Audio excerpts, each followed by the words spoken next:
Ray Tucker, a second-year clinical psychology graduate student, contributed to Oklahoma State's 10th annual Research Week with a topic that many people shy away from discussing in public. Tucker and his research team decided to tackle the topic of suicide risk while adding an interesting twist. So the research that I'm doing now is looking at how someone's humor style can affect whether or not they might desire suicide or think about suicide. We found that suicide seems to have a lot of interpersonal causes, so feelings of extreme loneliness or feeling like someone can't really contribute to the well-being of others. Originally from Madison, Wisconsin, Tucker says that he believes that moving to Oklahoma actually propelled his research forward.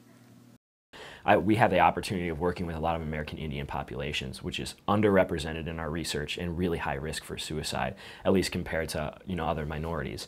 So being at OSU has given me that opportunity to branch out and make connections with communities that we can do that research. Even though Tucker has devoted years of his life to this research, the completion and publication of his paper would not be possible without his research team.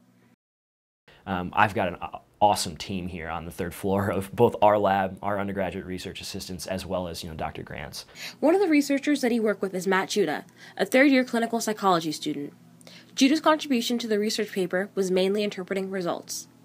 We first looked at does feelings of loneliness and not belonging and feelings of being a burden to others and not being able to contribute to them, how does that predict suicidal ideation?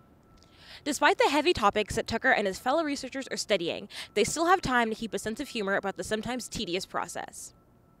It's easy to put the writing away and just not do it. So we have the Avengers telling us to write. That is the Avengers.